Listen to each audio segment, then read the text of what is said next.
Jonathan has got many friends here, as you can see, colleagues. And when Jonathan sort of approached Matthew and myself to teach for Jonathan Unit 12 to ask if we would introduce him tonight, we were, well, first I have to tell you how incredibly honoured we were. And indeed we are. Without trying to sound too gushing, it's actually been a real honour to teach with Jonathan over the years, and quite a few years back we taught by Jonathan. And I can see amongst you here, there's a lot of people here who've been taught by Jonathan over the years. There's a legacy, I think you could say, of students who passed through Unit 12, and who've had the chance to enjoy and learn from Jonathan's knowledge, and both his rigorous and enjoyable approach to the teaching of design. Jonathan's 20 or so years at the Bartlett. He's held many roles. He's had many roles alongside teaching Unit 12. But during this time, he's continuously lectured, and most importantly for this evening, he's continually written. He's obviously co-edited quite a few books, but also from Legal Architect to Actions of Architecture, Immaterial Architecture, and now most recently, Weather Architecture. He's produced a canon of books that he should be proud of, not least Weather Architecture, and if you've not already done so, you should go out and buy them. Whilst learned and convincing, their structure and debate, while learning and convincing in their structure and debate, the thing that should be stated about Jonathan's writing is it's really approachable. It's incredibly enjoyable to read, and for that reason, if you don't want to go out and buy them, they are in the library as well.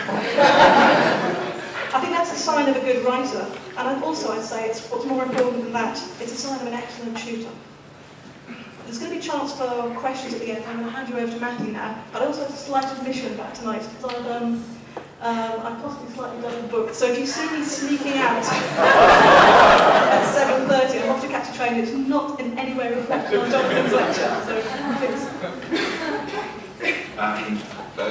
Jonathan proposed that Elizabeth and I present the lecture tonight. I think on the basis that he sees the unit as kind of integral to the thought process in the production of his ideas and the book, this book in particular.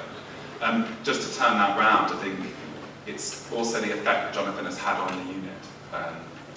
And one of the things about Jonathan, I think, as a thinker and a writer, is the kind of the levels at which the thoughts are presented and the context they're placed into.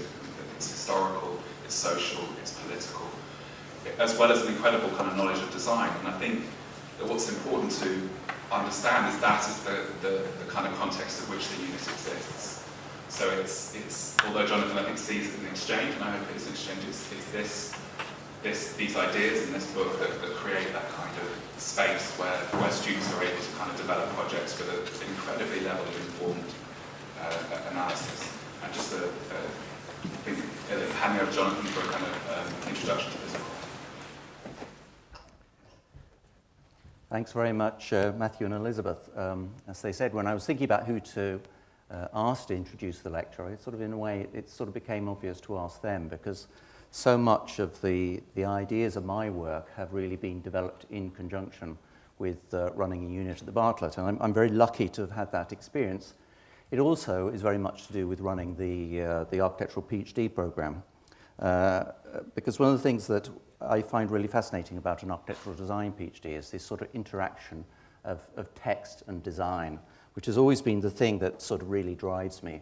Whether I'm writing or I'm designing, whichever I'm doing more of at the time, really, I'm always talking and thinking about design and how the things that I write and think might actually affect what architects do and have done. And I've also sort of been lucky to have quite a long relationship now with Routledge. This is not all my books have been published with Routledge, but this is the 6th one that has been published with Routledge. And I particularly want to thank all the people at Routledge currently, Fran Ford, Laura Williamson, because actually this has been the nice experience of all. Always with publishing a book, there's one thing about the content. Whatever you think about the content, there's another thing, is just the thing as an object. And certainly of the books I've done with Routledge, this is definitely the book that I'm happiest with as in terms of its design. So what I'm going to talk about this evening is something that probably sort of runs through all my work, which is an interest in authorship. And I studied, I completed my sort of professional education at the AA, and then I did the Architectural History Masters and PhD program at the Bartlett. And more and more, when I describe myself, I simply describe myself as an architect and an architectural historian, because I'm interested in looking at design historically and understanding how that understandings of design have changed over the years. And probably the thing that has connected my work together more than anything else is, as I said, this idea of authorship. And this book tries to do something slightly different to the other ones, where a lot of my work is sort of concentrated on the relations between the architect and the user. And this actually expands that to look at the weather and try to understand the weather as an author of architecture. Now, there were a number of reasons for beginning this book. One of them, of course, is that I'm English, and the English always talk about the weather. Sometimes they talk about it to mean things, sometimes they talk about it to avoid things. There's another very important reason, is I felt that, particularly since there's been increased attention to issues of climate change and global warming, that there'd been a lot of use, nearly an overuse of the word sustainability. But mostly that was considered in practical terms, and it was certainly very rarely considered in historical terms and maybe social and cultural terms as well. And I had a concern that it was reducing the architect to a sort of technocrat, a sort of moderator of environmental performance, which recalled some of the narrow-minded excesses of early modernism. Now, one of the things I think that I'm very keen to emphasize in the book is that the weather has actually spurred the architectural imagination for centuries. And I'm going to give some examples through this talk. And I think any attempt to consider practical issues in isolation actually impoverishes and diminishes both architecture and architects. And as I said, underlying all this is to expand the notion of authorship to include the weather. And really, the way that I decided to address these issues through the book was to try to write a combined history that was a history of weather and also a history of architecture. Many of you who've seen my lectures before will, certainly in the last number of years, will realize how often this particular image appears. And it's actually a bust of John Locke at the Temple of British Worthies in the Elysian Fields of the Garden at Stowe. And I think Locke, maybe there were many empiricists who had a sort of effect on how we understand and conceive the world, but I think Locke has a particularly important role. Because if you think in the Renaissance, the architectural imagination was largely restricted to universal, unchanging geometries of ideal forms. And in 1690, Locke instead described diverse beliefs to support his assumption that ideas are provisional and dependent upon experience. Countering Neoplatonist and Cartesian traditions in which knowledge is acquired by the mind alone, he emphasized instead that personality and morality develop through an evolving dialogue between the environment, the senses, and the mind. And he offered a rather evocative metaphor for this, and he actually said that the mind begins as an empty cabinet which experience furnishes with understanding. Now, to explain this metaphor, he distinguished between the simple ideas of sensations, over which the mind has no control, and complex ideas, which the mind creates by selecting and combining simple ideas.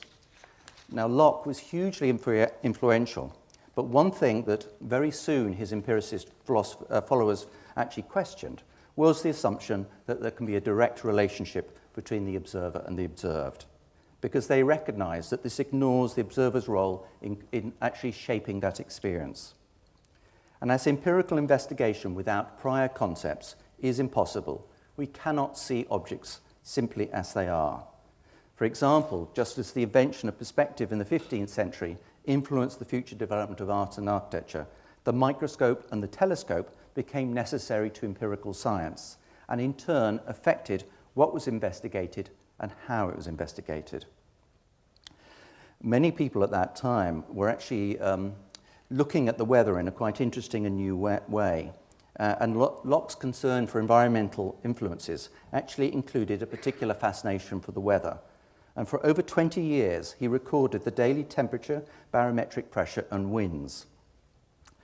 But Locke looked at the weather and nature in a rather sort of detached way, and he wanted us to maintain that detachment.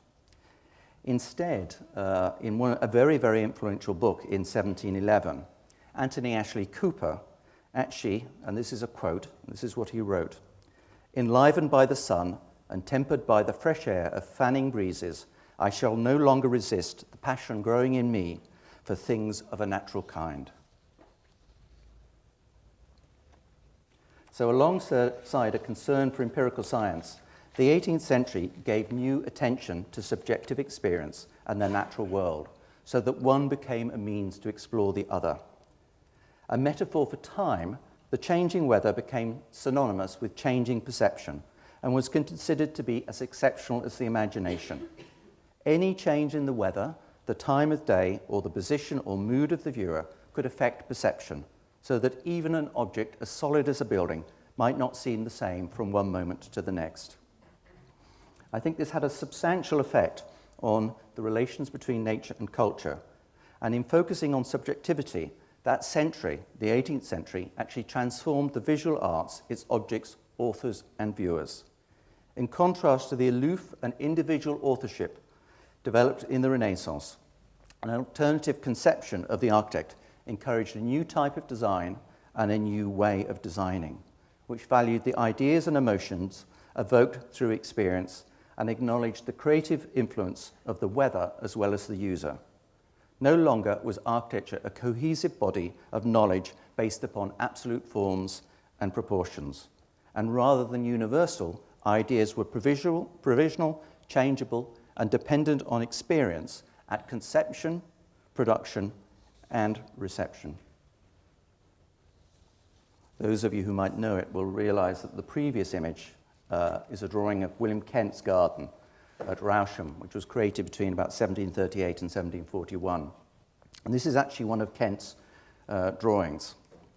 And I think that the ideas of Locke and Shaftesbury really were developed in the picturesque garden.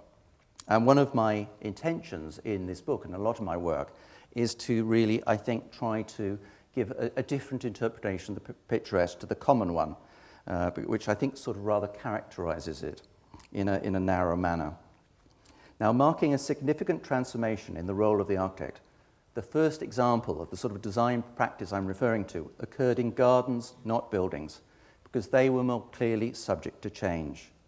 The term picturesque associates the garden with visual composition, but its advocates realized that it was much, much more than that. The picturesque garden is experienced not in a concentrated visual moment, but in motion, over time, and with all the senses. What we see is affected by what we touch, feel, taste, smell, and hear. And heightened concern for the fluctuating pleasures of perception and nature found expression in the picturesque, which is a deceptive term because it does not readily acknowledge the importance of the senses and the seasons to experience, understanding, and imagination in the 18th century garden. Just as the daily weather was part of a larger weather pattern, the picturesque considered the society as well as the self. And in gardens such as Kent's Rousham, history, love, and politics were all represented and discussed among monuments and glades. Now, the picturesque garden was associated with the choices available to the prosperous members of English society, where empiricism thrived alongside a liberal democracy. And although the pleasures of the picturesque were limited to the educated and wealthy, I think that notable principles were established. Valuing the individuality of the designer and the user, the picturesque acknowledged that beauty is subjective. Loosening the ties of authorship to acknowledge the contributions of users and even gardeners, the picturesque encouraged varied allegories and diverse interpretations. Rather than being conceived according to the rules of geometry in a distant studio, the garden was designed the way it was experienced, by a figure moving across a landscape and imagining future movements, where special attention was given to drawings that explore the relations between sight and experience. And interestingly, the only drawings that Kent did for this garden were actually perspectives like this that rely on a multiple perspective technique. So even within the drawing, there's no one set view. And the gardens themselves offered that sort of myriad of choices. Now, maybe for the purpose of my lecture, the most vital innovation that the picturesque emphasized was a new attention to the environment and the idea that we explore human activity in dialogue with an evolving natural world.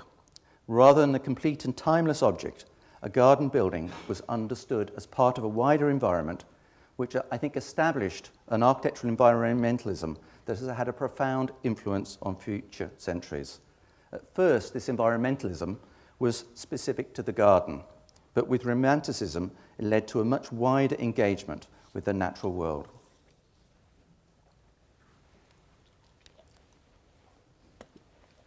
Maybe many of you know that this is one of Gandhi's depictions of Soane's Bank of England. And the emblem of the picturesque and Romanticism was the ruin. And I'm going to sort of explain why I think the ruin is very maligned and misunderstood in contemporary culture.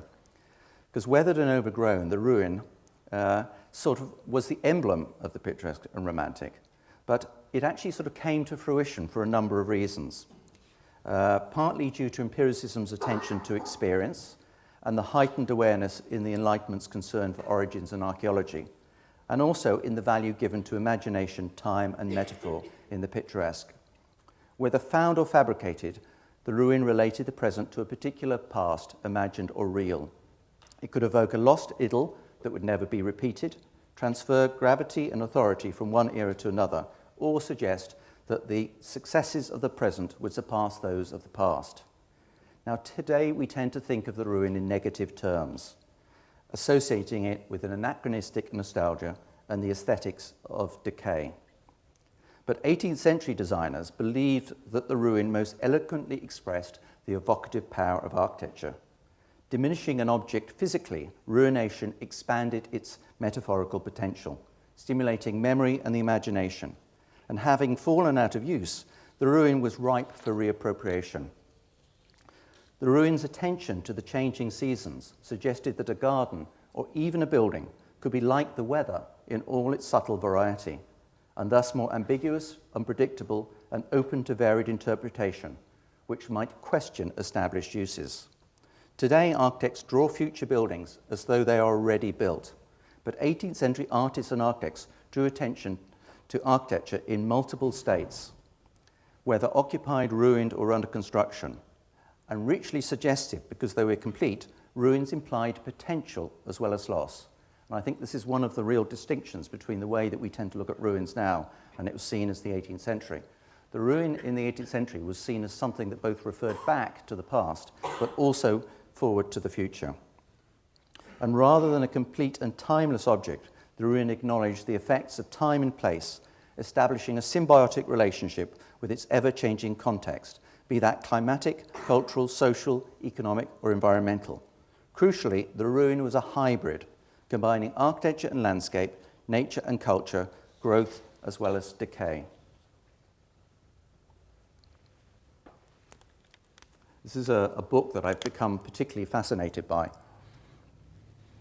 And I think everybody who's been in the unit in the last few years will have heard me mention it numerous times. It's also, I think, one of the things we're immensely lucky is to have the British Library so close. And the fact that you can, you can order up this book, the original edition from 1661, and it'll be there for you in the Rare Books Library in 70 minutes' time. It is quite an amazing experience. And it's a very, it's a book that I think was way ahead of its time in many ways. Now, if we think of the early 18th century garden, when the picturesque really sort of was developed and conceived, England was to some extent an industrial country, but really it was yet to experience the intensive industrialization of the second half of the century, and over 90% of people were employed in agriculture. But London was already an industrial city, and the clean air of a country estate was in severe contrast to the atmosphere of England's capital. In London, ruination was already associated with the effects of pollution. and reports of the ruinous effects of London's polluted, disfiguring air were frequent even in the 17th century, when John Evelyn concluded that a hellish cloud of sea coal blanketed the city. Coals then had sulphur levels twice that of coals used later, and on combustion, the sulphur oxidized to introduce sulphur dioxide into the air, and a secondary oxidization created sulfuric acid within the atmosphere. Fog, coal smoke, and industrial fumes turned the air into a darkly odorous smog, blackening buildings, corroding metals, killing trees, staining clothes, catching in eyes, throats, and lungs, and making streets and squares at times unbearable. And rather amazingly, a new building even had a shadow of soot before it was actually occupied. Now, 3 centuries before the human influence on climate was widely accepted in the 1970s, Evelyn acknowledged the interdependence of nature and industry in London's climate and weather. In 1661, in this book, Fumifugium, he was actually the first person to consider the city's polluted atmosphere as a whole, and also the first to recognize mitigation and adaptation as responses to human-induced anthropogenic climate change. He opens the book with a dedication to the King, King Charles II, and he says that he conceived Fumifugium in response to a pernicious accident in the royal palace of Whitehall, when a presumptuous smoke did so invade the interior that domestic life was held in the clouds. And the smog in the drawing room was so thick that Evelyn could not recognize a friend at the other end of the room. Now, recounting Hippocratic tradition that the character of a people depends on the air that they breathe, Evelyn proposed a number of practical and poetic remedies. Coal-burning trades, butchers and burials were to be relocated east of the city so that the winds would carry the smoke away from London and the waters of the River Thames would be unsullied. But rather beautifully and poetically, the edges of London would be forested and planted with fragrant shrubs so that the whole city would be sweetly perfumed. Now, these choices of Evelyn's were actually both practical and allegorical. And his remedy for the city, which was a perfumed botanical garden, would have implied good health due to the known medicinal qualities of certain plants, and it would also have brought to mind associations with heaven and the Garden of Eden. And in 1662, with the King's support, he prepared a parliamentary bill to counter London's pollution. But it progressed no further because property rights and the demands of London's industries made legislation unlikely. Just 2 years later, in 1664, Evelyn authored the Royal Society's first official publication, which is called A Silver, or A Discourse of Forest Trees. And in that, he acknowledges the effects of deforestation on climate, and also he acknowledges the need for forestry science, conservation, and sustainability. The Enlightenment is familiarly associated with control of nature, but in its attention to natural reason, it also engendered a new respect for nature and a concern for sustainable development, which Silver and Fumifugium exemplify so well.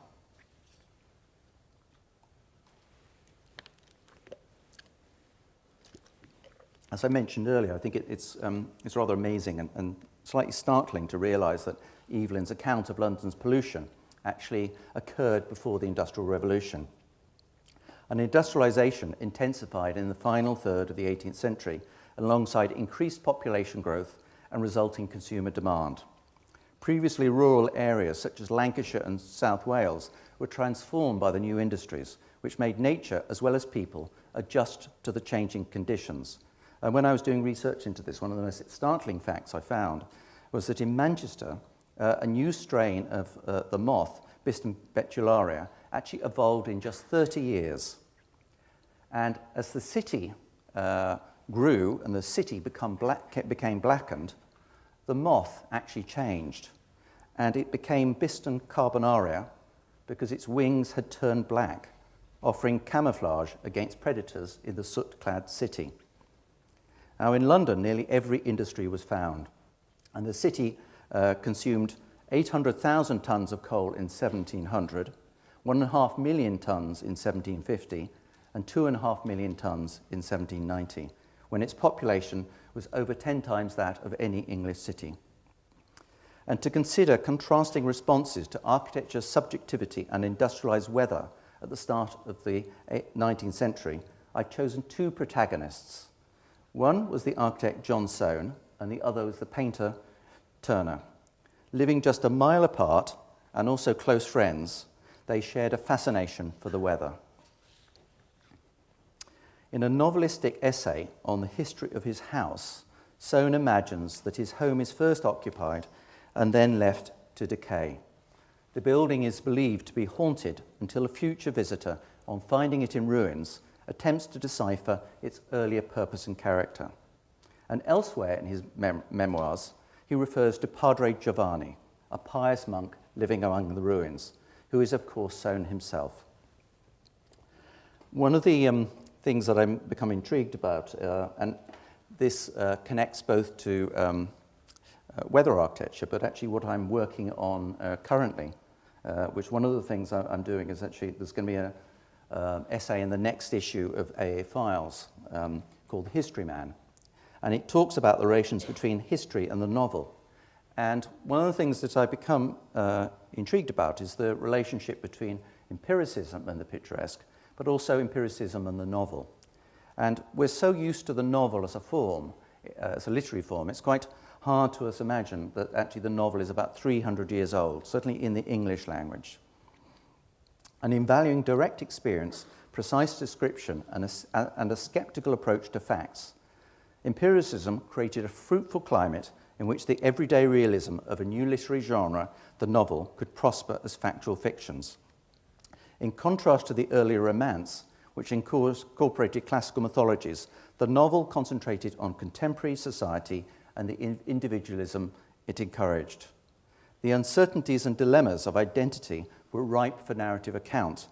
And intriguingly, the first English novel, Daniel Defoe's Robinson Crusoe, which was published in 1719, was actually a fictional autobiography. And I think you can see this idea of a fictional autobiography applied to architecture in the Soane Museum. Recognising Soane's admiration for Rousseau's autobiographical confessions and Lawrence Stern's novel Tristram Shandy, I regard his house, office and museum as an intensely personal, highly self-conscious and decisively and determinedly meandering fictional autobiography in which the author edited and reinvented his life as he reflected upon it. Aware that no art form can fully describe a person and a life, Soane turned an impossible task to creative advantage. And 12 to 14 Lincoln's Inn Fields is an appropriate monument to an era that lauded subjectivity but recognised it to be uncertain and changeable. Now, visiting the house today, it is easy to ignore how different it actually was in Soane's lifetime. A building site for over 40 years, Soane conceived it as a ruin as much as he built. As a metaphor for time, the ruin of a building was linked to the ruin of a life, but the ruin represented potential as well as loss, stimulating memory and the imagination. And as the Soanes remained in Lincoln's Inn Fields, while the 3 adjacent houses were constructed, demolished and rebuilt, living there was living in a living ruin, unlike the preserved ruin we see today. In his first lecture as Professor of Architecture at the Royal Academy, Soane noted the creative influence of climate on architecture, and he also emphasised the poetic effects of weather on architectural experience. Beyond the city, he enjoyed the shifting modulations of mist and light. But in London, his sensory appreciation extended no further than the boundaries of his home. And Soane concluded that retreat was the only possible response to the city's heavy pollution.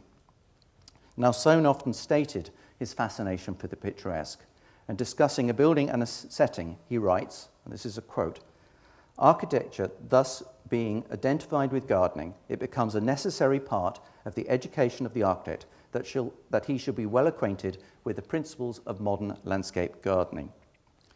But his comparison of a building to a garden went further. Equally inspired by Enlightenment architecture and picturesque gardens, Soane concluded that a house and a garden can be designed according to similar principles, and conceived 12 to 14 Lincoln's Inn Fields as a garden of architecture. Avid for acquisition and adjustment, his inquisitive imagination guaranteed seasonal and yearly transformations. Drawings, paintings, windows and mirrors offer vistas and routes punctuated by ruins and monuments. Sculptures and antiquities cover every surface, like architectural foliage, which recalls the shaggy aesthetic of the late 18th century picturesque, while alternative routes and intricately interconnecting spaces are reminiscent of the early picturesque, such as at Rousham. Now, the novel's relationship to the picturesque garden has not been considered before, even though they developed alongside each other and were both responses to empiricism. Self-reflection stimulated questions of identity, fractured narratives and digressions in the garden as well as the novel. But the landscape designer emphasized classical mythologies alongside contemporary events, and for that reason the picturesque garden is an earlier romance as well as a later novel.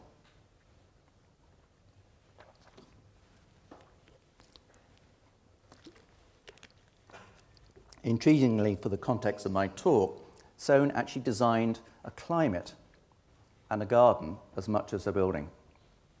And he was one of the very few first people to experiment with a new technology, which was central heating. And in fact, he inserted 3 different examples of central heating in the Soane Museum. The first 2 failed because of the new technology, and rather to his surprise, the third one actually worked and stayed in place for over 100 years. And modulating light and temperature, Soane actually employed an invention of the industrial era, central heating, to render his garden habitable and counter a byproduct of industrialization, namely intense pollution. To bathe his garden in a golden light, he inserted colored glass skylights and limited visits to sunnier days. Distinguishing between a benign climate inside and a malign climate outside, Soane created an architectural garden to exclude London. He fabricated a climate just as he fabricated a ruin.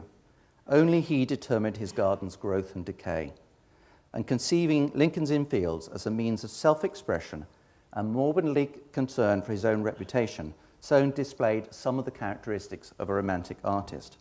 But in attempting to deny the weather, he ignored a crucial aspect of the picturesque and isolated himself further from the direct and unmediated engagement with nature that characterizes Romanticism.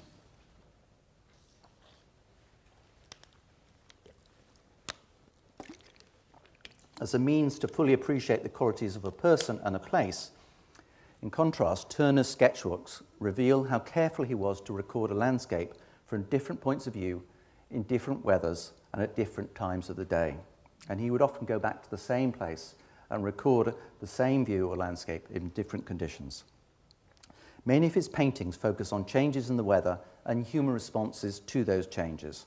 And some watercolors and oil paintings were painted outdoors, but more often Turner painted in his studio. Now, Turner is known primarily as a painter, but he was actually also a rather keen architect. And in 1822, he designed a new gallery and studio at his London home near Harley Street. And an early visitor admired the most elegant house and best-lit gallery he had ever seen.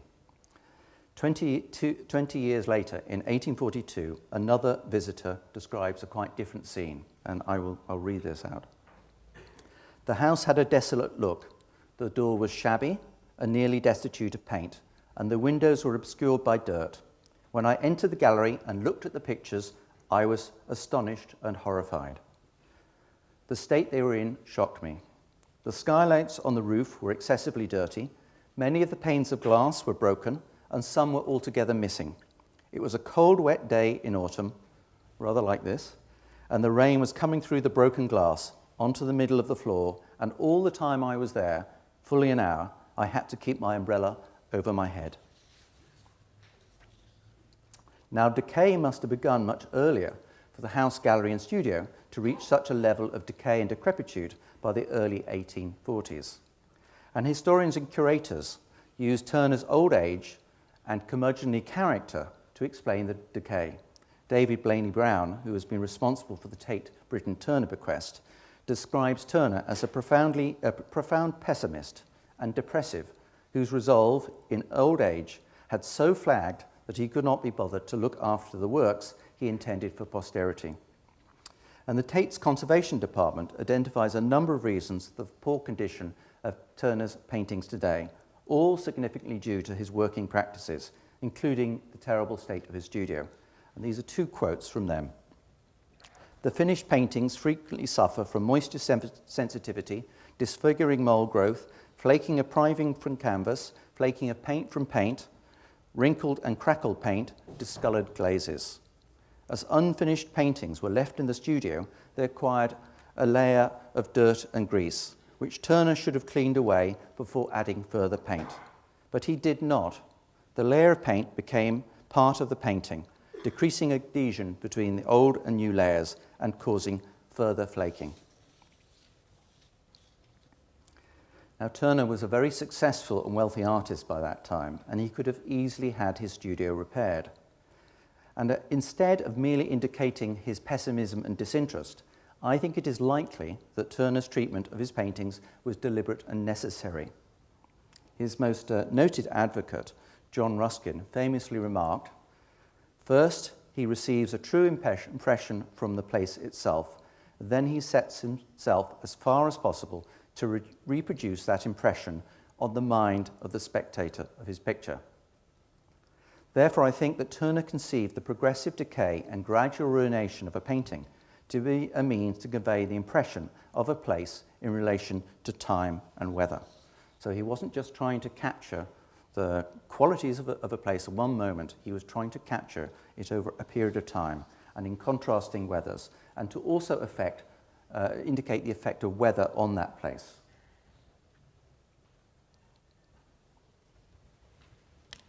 This is one of my favourite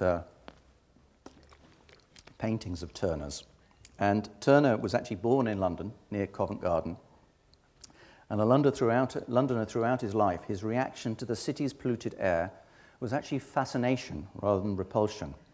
Its light and colour effects especially intrigued him. And this painting is called The Thames Above Waterloo Bridge. It depicts the city as a heady haze of fog and smog. Buildings, barges and people are all absorbed into a single atmosphere in which the natural and the man-made are one. Here the city is the weather. And whether at sea or in the city, Turner painted what he experienced. In London, his decaying studio enabled him to paint in situ. His subject literally entered his work in pigments and pollution, and the dirt and rain that landed on unfinished canvases and that Turner left there combined with pigments that were also composites of the natural and the industrial. Now, the term romantic is usually used pejoratively, suggesting disengagement and retreat from contemporary concerns. But instead, if you actually look at early 19th century Romanticism, it was prevalent with collaborations and conversations between painters, poets, and scientists. And early 19th century Romanticism accommodated intellect as well as emotion and was in no way indifferent to reason. Romanticism recognized the independence of humanity and nature and our responsibility to both. Dismissing notions of critical distance, the romantic scientist was not external to nature, and neither was the romantic artist. Turner's subject, sight, and painting practice were perfectly aligned. Rather than a retreat to nature, his romanticism fully acknowledged the complexity of his time, its climate and weather, and immersed in the hybridized atmospheres and energies that defined early 19th century London, which nature and industry had together created. Turner offered another indication of human-induced climate change. In his paintings, he recognized an emerging hybridized weather that was industrial as well as natural, and would soon, after the experiments in 1831 of his friend Michael Faraday, also become electromagnetic. Soane and Turner lived and worked barely a mile apart, but their attitudes to the city's weather were distant. Soane created a clear division between a benign internal climate and a malign external one, while Turner celebrated London's fog and smog in his dilapidated studio. Soane wished to control ruination, while Turner accepted decay. Soane recognized the architectural potential of a climate, while Turner acknowledged the weather as a significant authorial voice that complemented his own. The difference here is between Soane creating a ruin and a climate for his own aesthetic purpose, and Turner acknowledging a myriad of contributing forces. Soane and Turner therefore represent differing attitudes to architecture and authorship, because there is a fundamental difference between an isolated interior in which the designer aims for complete control and a complex and interrelated environment in which the designer accepts other influences and authors.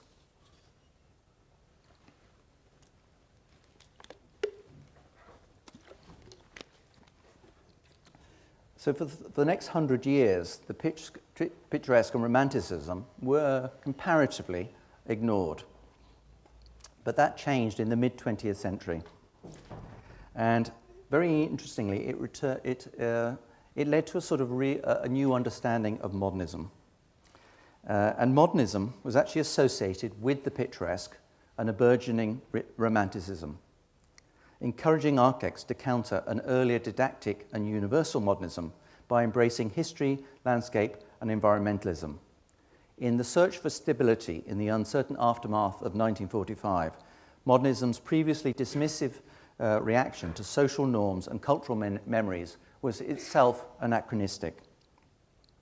While 18th century England advocated liberalism, only a small proportion of the population were allowed a university education, the right to vote, and access to a picturesque estate. In contrast, the welfare state aimed to open these rights and pleasures to the whole population. All of the 7 new 60s universities had a parkland setting with a historic house at its centre, which was often the university's first base. And the first vice-chancellor of the new University of East Anglia remarked of the university's 18th century picturesque setting. This is what he said: "There emanated from its associations a genius loci which could not fail to imbue students with a sense of their own cultural inheritance and future." Now, among architects, Alison and Peter Smithson became the most vocal and articulate advocates of a modernist picturesque, which they applied to institutional as well as domestic architecture. Rather than nostalgic, Alison Smithson recognized the picturesque as a found condition that was relevant to the present. And she wrote, "I work with memory, and it allows me to make connections to the past, interpretations of the present, and gives foresight, a most valuable facility for an architect, as to a possible future." To be ancient and modern was no longer a contradiction. And in 1958, the Smithsons bought a dilapidated cottage on the picturesque Fonthill estate, which Turner had once painted. Combining new and old, they added a small 2-story house and incorporated existing fragments such as the garden wall, chimney, paving, and well. The kitchen had a sink and dishwasher, but no fridge, oven, or hob, and cooking occurred outside. Bedrooms were not defined, and at night mattresses were unrolled and placed on the floor. A wood-burning stove provided limited warmth, and the single-glazed doors and windows caused overheating in summer and condensation and heat loss in winter.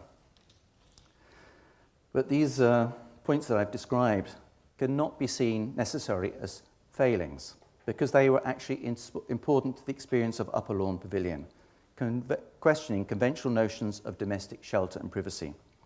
According to Peter Smithson, Upper Lawn was placed in an 18th century English landscape with a conscious intention of enjoying its pleasures, of submitting to the seasons.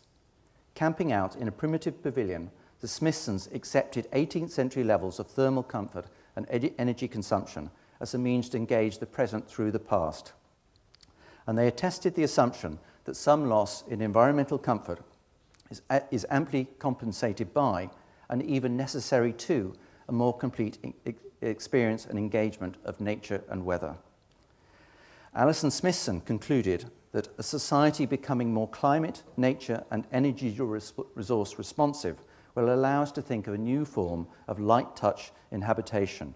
And in a similar spirit, Peter Smithson wanted to build like a farmer, drawing on local knowledge of a place, not only the visual, but what a place smells like and how the wind hits it. As a conscious critique of an emerging consumer society, the Smithsons continued the philosophy of make, do, and mend that had prevailed during post-war and wartime rationing. Attuned to the environment and its limited resources, incorporating found elements and employing ad hoc construction, selecting objects of emotional rather than financial value, they encouraged a poetic and pragmatic culture of repair and reuse that diminished consumption and waste. Of course, these ideas were not exclusive to Britain, and I discuss a number of other examples in the book. One of them, for example, is seen in Scandinavian modernism in the work of architects such as Leverance and Fenn. And rather poignantly, Christian Neuburg Schultz actually said that from the moment of the early modernism in Scandinavia, it actually was characterized not as the sort of didactic universal model seen in some other European countries, but actually as a romantic modernism.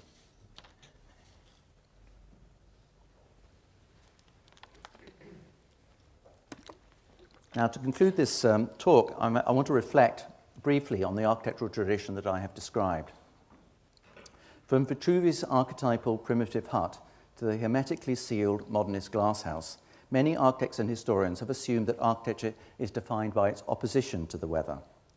And the familiar response has been to juxtapose an uncertain external climate by a carefully managed internal climate.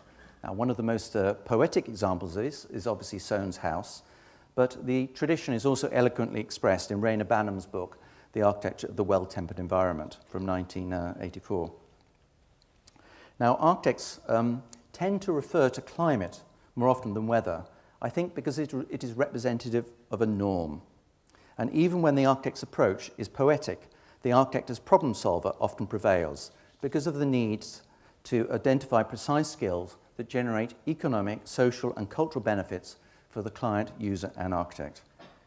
And architectural publications quite often reinforce this prejudice, presenting the architect as a competent environmental manager. Questioning the narrowly technocratic notion of the architect as a problem solver and moderator of climatic performance, I identify an alternative model of architectural authorship which allows for a wider and more discursive engagement that acknowledges weather's creative influence. The weather has been essential to the architectural imagination for centuries, and at a time when environmental awareness is of increasing relevance, my overriding aim has been to understand a history of architecture as a history of weather, and thus to consider the weather as an architectural author that affects design, construction, and use in a creative dialogue with other authors such as the architect and user. Today, the weather is industrial, electromagnetic, and even radioactive, as well as natural. And the term co-production explains the relations between nature and culture and the world we inhabit. Just as we are both natural and cultural beings, the intermingling of natural and human forces creates the contemporary climate and weather, and a building results from the relations between nature and culture that arise during its design, construction, and use. As authorship is shared and temporal, the weather and the climate, as well as the designer and the author, are authors of a building or a landscape. Sometimes competing, sometimes affirming, each author may inform the other, as in a feisty dialogue of distinct voices and unexpected conclusions. And as architecture, landscape, and the weather are each a product of culture-nature relations, they affect each other in a complex process that is never one way. Recognizing the creative influence of the changing weather and climate encourages architects to design buildings that coexist with their immediate and wider environments, and a building is therefore understood not as a finite, perfect object, but as provisional and open to change. Now, I'm going to make one final remark, which is about climate change.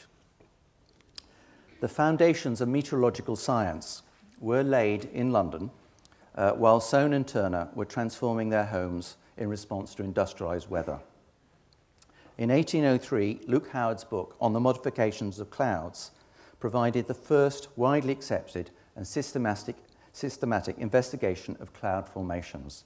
And in 1818, he applied meteorological science to a subject pioneered by Evelyn, producing the first volume of his book, The Climate of London. But also in that year, Howard remarked that meteorology is yet far from having acquired the regular and consistent form of a science. In the second half of the 20th century, meteorology underwent a technological transformation which established its present form. And to secure long-term funding for computational research, the mathematician John von Neumann needed a challenge that science was yet to solve. With US Navy funding, he identified weather forecasting as that challenge. But as leading climate research scientists acknowledged, the weather still evades our ability to comprehend and predict it. Weather and climate differ in duration and scale. Unlike the weather, which we can see and feel at a specific time and place, we cannot directly experience climate because it is an idea aggregated over many years and across a region. Climate always changes, whether by human agency or other means. But the term climate change is sometimes used to imply that there is an ideal environmental condition that must be stabilized and preserved. And critics of global warming tend to affirm the tradition of the biblical flood, in which environmental catastrophe is the punishment for human failing, although few people propose a full-scale retreat from the benefits of modern society. Now, paradoxically, the demand for global solutions affirms a faith in technological progress that was actually a principal catalyst for industrialization and thus global warming. Such solutions will not quickly arrive because of political inertia due to nations' differing agendas and also insufficient scientific knowledge. The dangers posed by anthropogenic, human-induced climate change are real and need to be addressed when and where possible, at local, national and regional levels. But it is also important to acknowledge that the climate and the weather have spurred the imagination for centuries, stimulating developments in society, culture, architecture and the other arts. In dialogue with the changing weather and climate, rather than outright resistance or rejection, the romanticism of Turner and the romantic modernism of the Smithsons is compatible with a complex, creative and contextual engagement with climate change that is not only driven by fear. Thank you very much.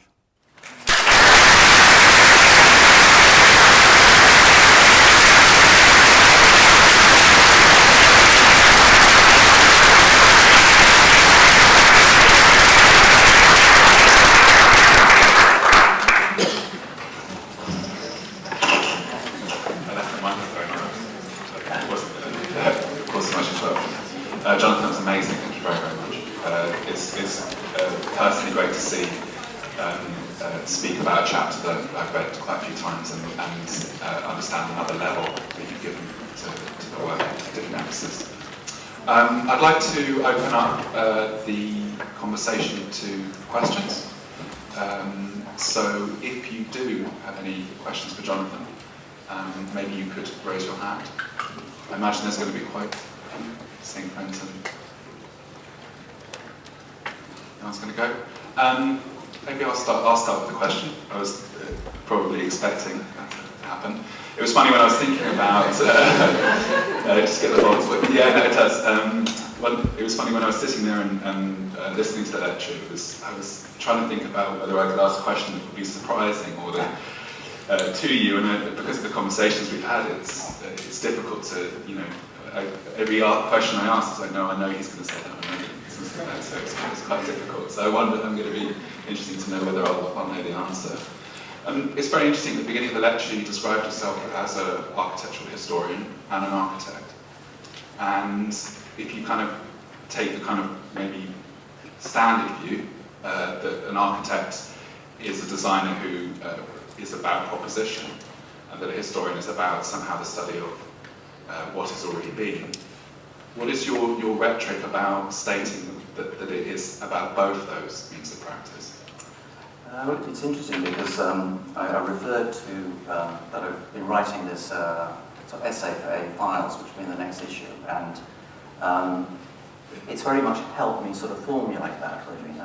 And what I became intrigued by, because I'm writing this essay about Dennis Rasmussen's University of Anglia building, and sort of trying to sort of give a slightly different interpretation of him and looking at the archives to sort of do that.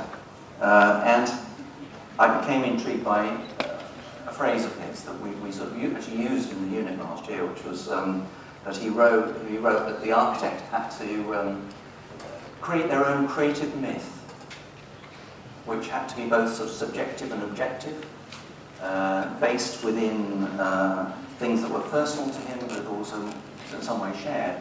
And then he says, my creative myth is history. It's based in history. And I started looking at his work and also some of Ernesto Rogers' post-war writings. And the idea that a design is an act of history. And a design is always, in some sense, because if you think of a history, is a reinterpretation of the past in the present. A design also always does that. The other thing that I became also interested in, because the title, The History Man, actually comes from a Malcolm Bradbury novel that some of you will have read. And Malcolm Bradbury wrote the novel while based at the University of Sandhurst. Many people have interpreted it in some way relating to Glaston's architecture, which it partly does, but he was also very praising of Glaston's architecture. What I'm working on now is this sort of notion that there's an overlap between the novel, the design, and a history. Can't wait to read the article. I think it's fantastic. Open it up then again. Do you want to? Sure. I have a question actually about the relationship between science and aesthetics in the work. And I have a question about the relationship between science and aesthetics, and whether you think that today's Turners are working for places like the Hadley Centre, or for the Hadley Centre, the sort of climate modelling centre in the UK, or the Goddard Centre for NASA, and as a way of sort of thinking about the way that science around climate is now entering into public discourse. When I was doing the research, the most interesting book I found on climate change by a long way is a book, a very highly praised book by somebody called Mike Hume, which is called Why We Disagree About Climate Change. And intriguingly, he's actually based at the University of Sandhurst, which has the main climate research institute in the UK. And it's very, very interesting because he is one of the UK's most eminent climate research scientists, and he is extremely critical of the Intergovernmental Panel on Climate Change, which is the main worldwide body that deals with climate change, because he says the problem with it is it's full of scientists. And he said you shouldn't trust a question like climate change to a group of scientists. It is by its nature a cultural question, a social question, and he talks about that on this Intergovernmental Panel, there actually should be poets and writers and artists. And I think it's a much broader understanding of science, and I think that that's also one of the reasons I became quite interested in romanticism in science. And for instance, Turner and Faraday were great friends, and actually there was a Turner on the wall of Faraday's office. And I think that sort of idea of a dialogue, rather than we fall into a rather unfortunate situation quite often, I think, in the contemporary society, where scientists and artists and writers are somehow seen as opposed. And I think it's much more interesting, much more positive when they're not. And the uncertainties of science are accepted alongside the uncertainties of art. Is there anyone else? Do you want the mic? I just want to. I want the mic just to see what this little mic actually looks like. Thanks, Jonathan. That was really, really interesting. I just want to ask something about the thing you said at the beginning about seeing the weather as an author. I wonder if you could expand on that a little, because my knowledge of what your thinking is in relation to this is that it's derived from a Roland Barthes perspective of the author and authorship and the sort of tyranny of authorship. And I see that as something that's a kind of social relationship between different power groups, if you like, within a culture. But the weather, it seems to me, is something which is non-human. it's an environmental condition. So I was wondering if you could say a little bit about why you feel it's necessary to describe the weather as an author in relation to architecture. I think it's true I could have used some other terms, but I think just simply because it sort of most, by calling the weather an author, it most openly questions the architect as author, really, or the user as a sort of potential author. We might sort of think of, an author is conscious. So we tend to associate with a conscious decision. But we also know that authorship is often quite accidental and haphazard and occurs not necessarily with a deliberate intention. And I'm seeing the weather as an author in that way. I'm seeing it as something that sort of intervenes, but is not intervenes in isolation. Because I think one of the things I've become intrigued by is this term co-production, that all forms of authorship, to some extent, are a co-production, and in the same ways that we are a sort of co-production. And that authorship, I think, occurs in a number of different ways. I mean, the image that's on the cover of the book, which is the Farnsworth House in flood, and initially when we approached the Farnsworth House, they were never going to allow us to publish that image, and it's nice, it's the first time they've allowed it to be published. And I think that image puts in a very extreme case that the idea that the weather is the author of that building. In many ways, the fame of that building doesn't necessarily, it depends partly on what Mies did, and it also depends on what the weather did. And then there are layers of within that, I think, because one of the things I became intrigued by was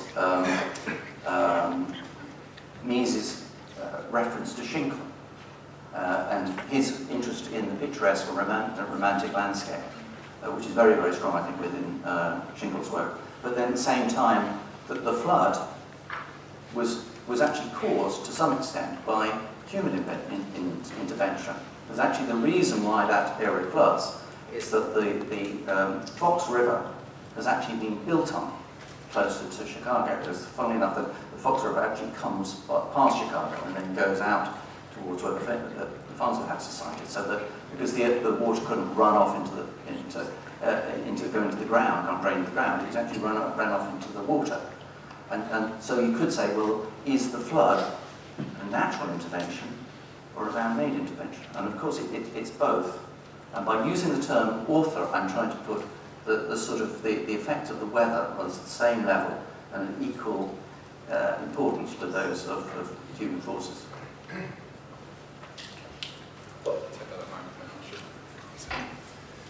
Another question? Jane, do you want to? No, I think I'm okay. I thought it was a great lecture. I really enjoyed it. I've heard fragments of it before, so it was nice to hear it all together.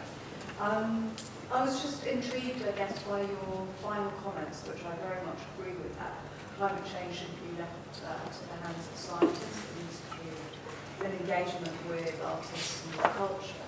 And I just wondered, I'm not an 18th century historian at all, so I just wondered whether the 18th century offers any ideas or possibilities for how artists and scientists might work together. Because I think some of the models that have been occurring at the moment, there's an interesting group that met at Oxford University that included Emilia Parker, the novelist Lynn Keel, and things. So the sort of artists that met maybe with a few scientists, there are other sort of polar explorations that involve artists and scientists. But you don't really see anything particularly coming out of them. You sort of think, well, how could we engage artists and scientists in a way, and I don't just mean artists, I mean cultural producers in general, in a way that could be more productive?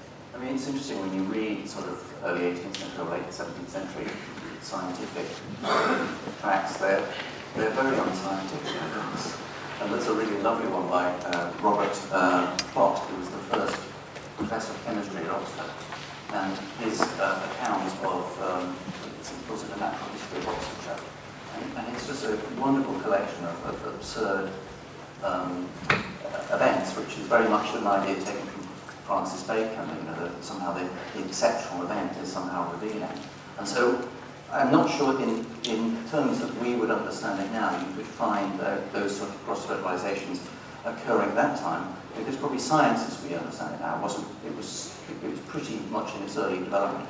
Well, I think you could very easily look at early 19th century science and art and find a science that we find more easy to understand, and also an art easy to understand. The very eminent scientist Humphrey Davy was a very close associate of Coleridge, the poet Coleridge, and Faraday was very friends with Turner, and Turner read scientific journals. And there was an exhibition, somebody who's written a book about Turner and the scientists and about who and what he was influenced by. So I'd say probably to look at that, you'd look at early 19th century rather than early 18th century science, I think. Okay, maybe someone from the back is choosing anyone. Okay, one over there. I was just interested in this idea of the weather as an author, and in terms of this co-production between the two authors, say weather and architect. Does it always have to be a sort of equal co-production? Because obviously in some areas in countries you have tropical weather, which if you allow that to have full authorship, it leads to floods, hurricanes, it can destroy a lot in architecture.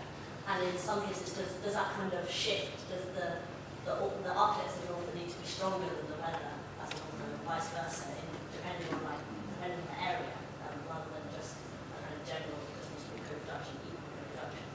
No, I'd say there are huge variation in degrees between what that authorship would be, and also at different times. Obviously, you could say at certain moments in time there might be a sort of shared authorship, but not at another.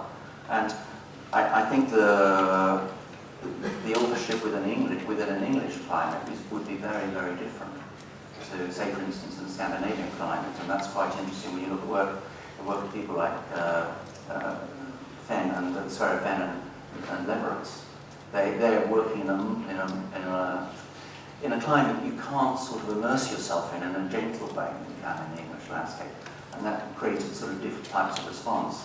And I think sometimes the sort of conditions I'm talking about, I'm quite aware of this, that it works in certain climates more than other ones.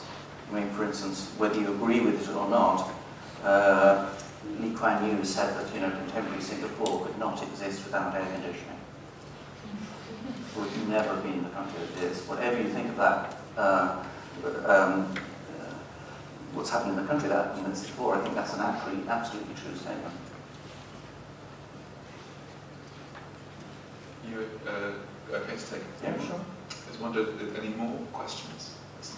Tim? It was a really great lecture, and Thanks. I mean, you talked about proposed a new model for architectural authorship, and you mentioned Adam Smith and this preference to craft and to manufacture, and also, I mean, being a student of yours, this question pops up.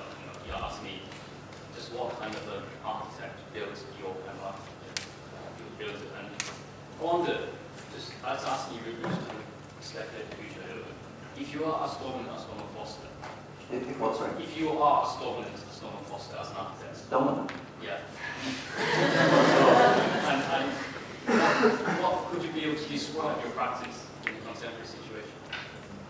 That is an interesting question. No, I don't think I put myself in that position. Norman Foster before. I mean, it's interesting that one of the funniest things is an anecdote, which may give me time to think about your question.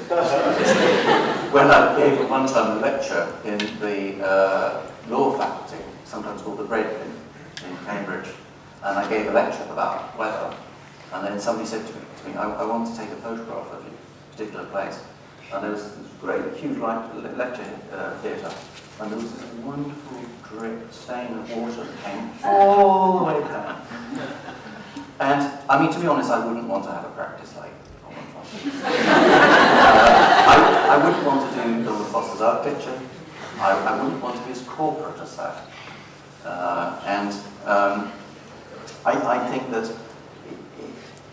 I think he's also, to be honest, a vastly overrated architect. I think he's a I'm always surprised how much positive publicity he gets in the architectural world, and I would question whether that sort of scale of architectural firm is actually a really positive way for architects to go, and maybe by its nature, a corporate monolith will make rather corporate decisions.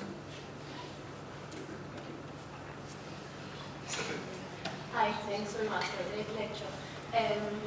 I think that you spoke a lot about certain hybrid practices, like we heard about the romantic classicism of sound, the romantic modernism of the Smithsons.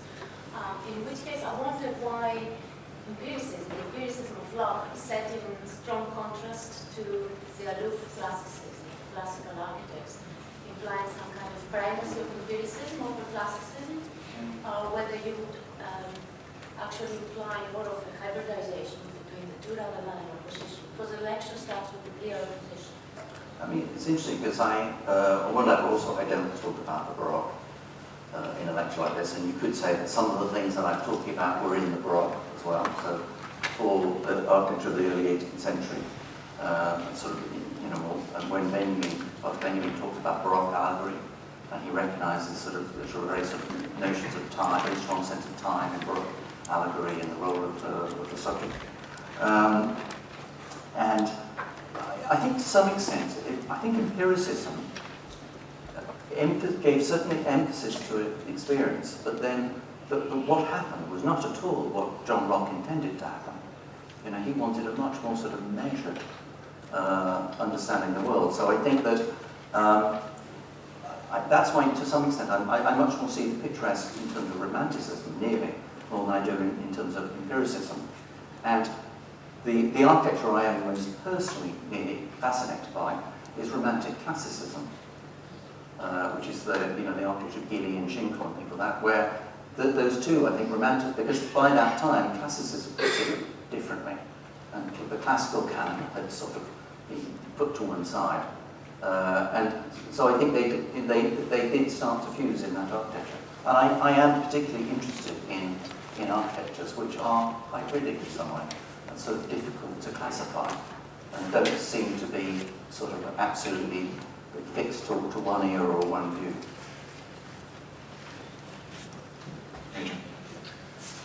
You started the talk by saying that when the English talk about the weather, they're often talking about something else, which immediately one asks, well, is this really about something else?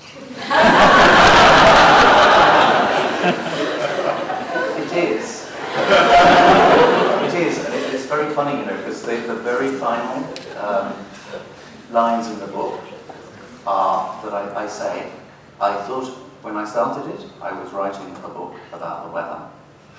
And actually, what I was writing a book about is time, life and death. And you see that in some languages. I think in Norwegian, I think the weather actually means the same being. Obviously in French, temps is weather and time. There's also an overlap, I think, in Greek where this is. And actually that's what the weather is about. That's what I'm really talking about. It's time, life and death.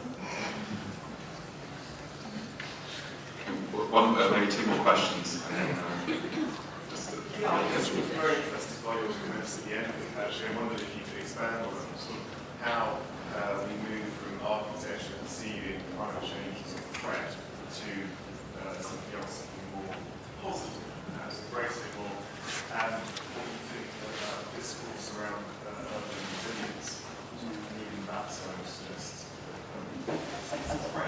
I think we have to do that, because when you start reading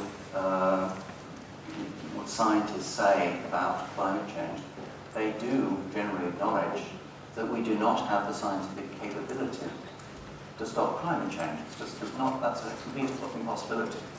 We might have the ability to moderate to some degree or adapt to it. And I think that automatically means that we have to sort of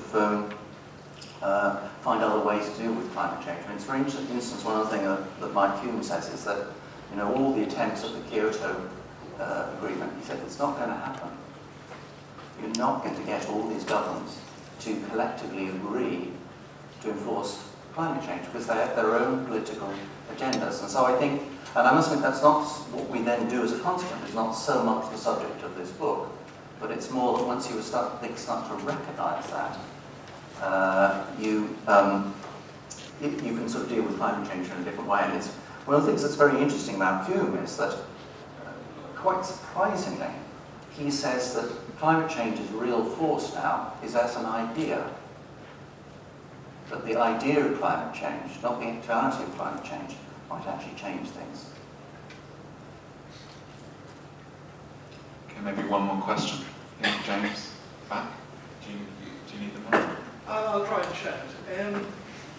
Thanks, Jonathan, for the lecture. I was wondering, at the start you said that you now said you're both an architect and an architectural historian. And I think it's fair to say that the last number of years you've been operating more in architectural historian mode than the former. And obviously you've quite a rich kind of seam, I think, of research in a way, and you've really kind of moved in that direction. But I understand that you might be maybe making a turn back to becoming a jobbing architect to a certain extent in the near future. And I was wondering if this period of research between the Institute of Legal Architects and maybe a new kind of design proposal, what the research has done for you in terms of changing your attitude to your role as an architect, and whether it's changed your attitude to the sense of agency you have as a designer. It was interesting was when the first book of mine that came out, The Illegal Architect, which was in a sense a criticism of the professionalisation of architectural, of the architect. And I thought about how can I make this, how can I get the attention of architects? And I thought, well, I have to design something. Not just propose it, but design something. So I designed and proposed this Institute of Legal Architects, because it sat in front of the RIBA. And there is a side that I'm aware of, I haven't been doing it so much recently, but this idea that actually the design project in itself is a critique, it's a proposition. And it's true that I am now working on a project that will deal with that. And one of the things I want to do is I don't actually want to so much draw this project. I want to fabricate it, get it built. And it'll be a series of pieces of different scales. And the other aspect of your project, of your question really, is that it's interesting, you know, what I do definitely describe myself as an architectural historian now. I might have once more described myself as an architectural theorist, but I have just become more and more fascinated by history itself. And the thing that really always started to make me do that was actually running the architectural design PhD program. I think probably more than one thing else, that was the catalyst for that, because I started running the architectural design PhD program about 12 years ago, and there hadn't been, certainly in this country, an architectural design PhD beforehand, and people would sort of automatically assume, well, oh, it's a new qualification, therefore it must be a new form of research. And actually then what I started to do, I gave a lecture somewhere which was called Design Research the First 500 Years. And I tried to make the point that no, actually what a program like that is part of is a notion of the architect that goes back to the Renaissance, which is primarily to do with the printed book, which is based upon a conjunction of text and image. And that was the thing that started making me see, to think more historically. And it was very much to think of design more historically. And then the other thing that really was a catalyst for this sort of focus on sort of trying to think historically was just a visit to Rowsham, and to this place that I became really fascinated by, and trying to work out why I was fascinated by it and why I felt it was relevant. And it was also to do with a book by Roy Porter called Enlightenment, Britain and the Creation of the Modern World, where he tries to make the point that many of the values and ideas that are in our society now have their origins in the 17th and 18th centuries. And what I will do, the next piece of work here, I'm working on two things really. One, which is this book, which has a certain sort of structure to it, which is about history, novel and design. And then I'm also working on a project. Exactly how those two things are going to go together, I'm working on. Okay. But mine, rather like, I think you've got your pile of stones, I have my pile of stones to work with. I want to see you issue some drawings for construction. Okay, on that note, I think if there are any questions, we are returning to a book launch at the Bartlett, which we're all welcome, and I'm sure the discussion will carry on there. I'd like to thank Jonathan